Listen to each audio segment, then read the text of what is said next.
Why Marcus Aurelius would ignore you today? What if I told you that if Marcus Aurelius, the emperor, philosopher, and Stoic legend, were alive today, he wouldn't reply to your texts. He wouldn't like your Instagram posts.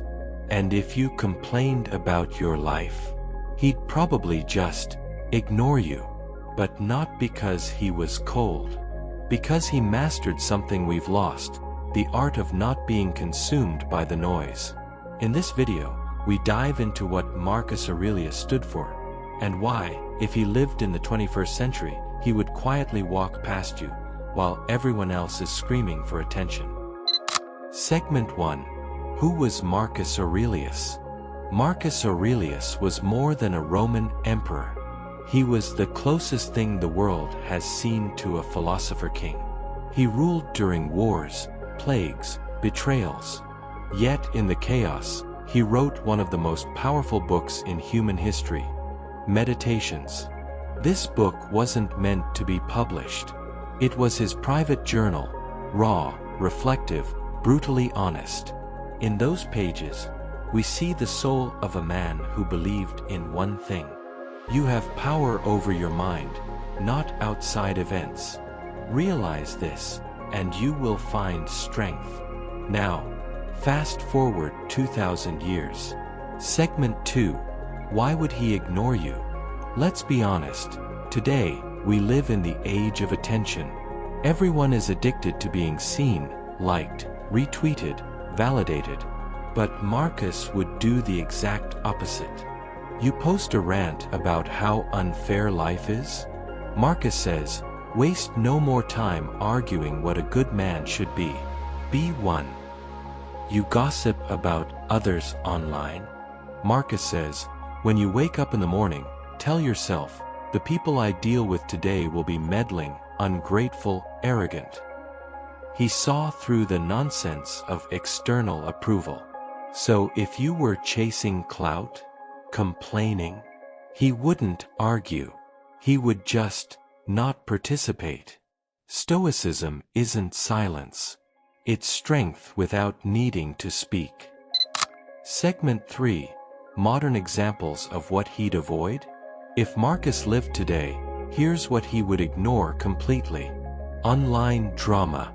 He wouldn't cancel anyone. He wouldn't clap back. He'd say, how much time he gains who does not look to see what his neighbor says or does or thinks. FOMO, fear of missing out. While you're anxious about not being invited, he'd remind you, it is not events that disturb people, but their judgments about them. Toxic positivity. Marcus wasn't fake happy. He'd embrace struggle. The impediment to action advances action. What stands in the way becomes the way. He would ignore the noise and focus only on what he can control. Segment 4. What Marcus would actually do today. So what would Marcus Aurelius do in the modern world? He'd wake up early, not to check likes, but to reflect. He'd journal, not to impress, but to understand himself. He'd exercise discipline, not to look good, but to train character. He'd run a company with integrity. He'd lead quietly. He'd still help people, but he wouldn't beg for attention. He would be calm in a world that profits off your panic. And that's why he would ignore you, if you're part of the noise. Segment 5. Why this matters for you. Now ask yourself, would Marcus ignore you? Are you focused on things you can control, or are you chasing things that don't matter? Would you rather scroll for validation, or build a mind that doesn't need it? Because mental toughness isn't about being cold, it's about being clear. Clear about your values, your purpose, your priorities. And guess what? You don't need to be an emperor to follow the philosophy of one. If this resonated with you, take one small step today. Turn off a notification. Journal your thoughts. Choose silence over reaction. And if Marcus Aurelius wouldn't ignore you after that, That means you're on the right path. Comment below. What would Marcus Aurelius say about your daily habits? Let's see who's truly living Stoic in 2025.